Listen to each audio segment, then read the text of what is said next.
Mahadevi stone crusher पर police विभाग के द्वारा दर्ज की गई एसआईआर पर आज हमीरपुर जिला एवं सत्र न्यायालय में विधायक आशीष शर्मा पेश हुए।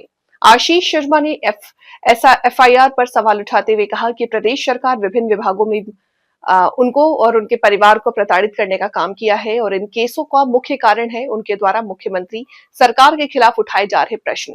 उन्होंने कहा कि सरकार ने अब तक उन पर 3 मामले व उनके परिवार पर 5 मामले दर्ज किए हैं। न्यायालय में पेश होने के बाद भाजपा विधायक आशीष शर्मा ने कहा कि जिस क्रेशर पर अवैध खनन कर एफआईआर दर्ज हुई है वो वर्ष 2024 में बंद पड़ा है।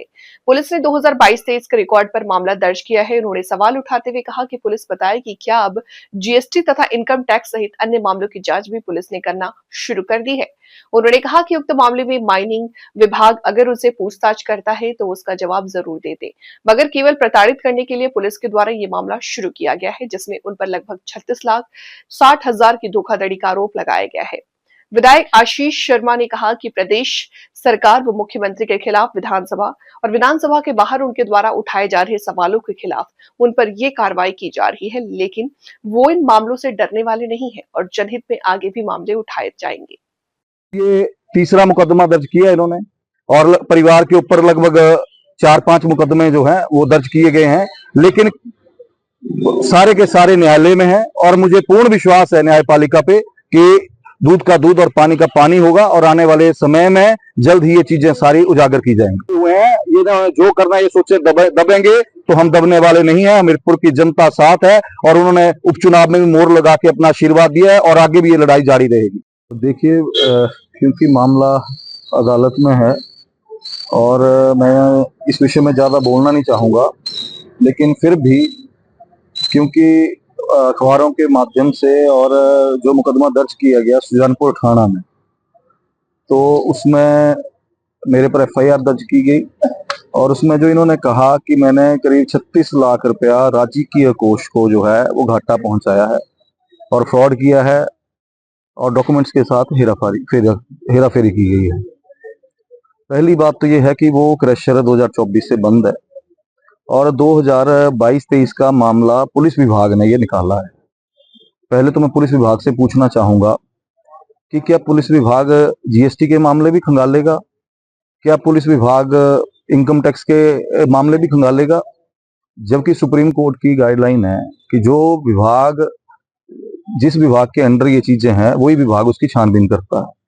अगर मुझे माइनिंग विभाग ने कोई नोटिस भेजा होता कि आपने गड़बड़ी की है, आपने राजकीय कोष में कोई घाटा अगर मेरी वजह से हुआ है, तो माइनिंग विभाग मुझे नोटिस देता, मैं उसका जवाब देता और अगर मैंने ऐसा किया होता तो मैं वो फाइन भी देता।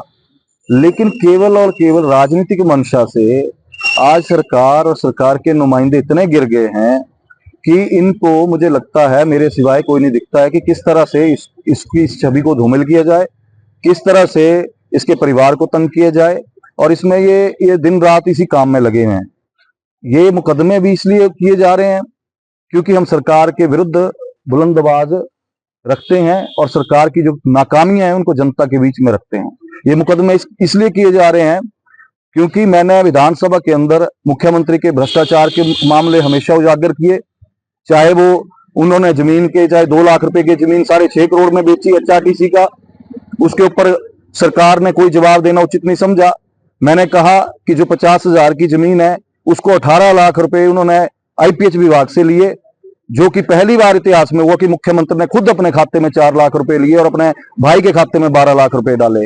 मैंने विधानसभा के अंदर मुद्दा उठाया कि इनकी धर्मपत्नी ने देरा विधानसभा क्षेत्र में चुनावों में कैश फॉर वोट किया, वोट खरीदे गए, 50-50 हजार रुपए महिला मंडलों को डाला। मैंने विधानसभा के अंदर ये बोला, शायद इस वजह से मुझे और मेरे परिवार को जो है ये लोग जो हैं ये चाहते हैं कि किसी न किसी तरह दबाया जाए, लेकिन मैं मीडिया के माध्यम से मैं ये स्पष्ट रूप से कहना चाहता हूं, चाहे वो बेरोजगारी का मुद्दा हो, आज सरकार जो है प्रदेश की, ये इन्होंने प्रदेश का बेड़ा गर्क कर दिया है। भ्रष्टाचार चरम सीमा पे चला है। अगर कोई पत्रकार बोलता है उसके ऊपर मुकदमे किए जाते हैं, अगर कोई बुद्धिजीवी वर्ग का बोलता है तो उसके ऊपर मुकदमे किए जाते हैं। इवन जो बच्चे हैं अगर इनके विरुद्ध आवाज उठाते हैं तो उनके ऊपर भी मुकदमे किए जाते हैं। ये बड़े दुर्भाग्य की बात है कि प्रदेश सरकार के पास और कोई काम रहा नहीं है और जिस तरह से सरकार चली है, अगर हम देखें ये इनको ये कार्य नहीं रह गया है कि लोगों का उत्थान किस तरह से करना है।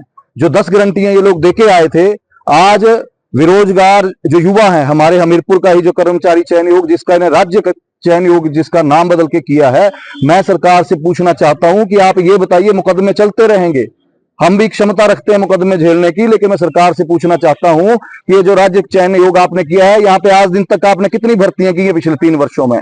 कितने महिलाओं को आपने 1500 रुपए दे दिए हैं? कितने बेरोजगार आज सड़कों पे घूम रहे हैं? पेंशनर जो है वो सड़कों पे घूम रहे हैं। सहारा पेंशन जो गरीब का हक था, जो व्यक्ति बीमारियों से जूझ रहा था, जो बेड रिडन था, वो आज 3000 रुपया जो जयराम जी की सरकार ने पीछे लगाया था, वो आज भी वो व्यक्ति वो 3000 रुपए का इंतजार कर रहा है। पिछले 1.5 वर्षों से उसको वो पैसा नहीं आ रहा है। पूरा का पूरा पैसा खाया जा रहा है। और पिछले कल तो मैंने अभी पत्रकार और न्यूज़पेपर के माध्यम से पढ़ा कि करीब 170 करोड़ रुपया जो है पंचायतों का, उसका कोई लेना देना ही नहीं है कि कहां पे खर्चा किया गया है।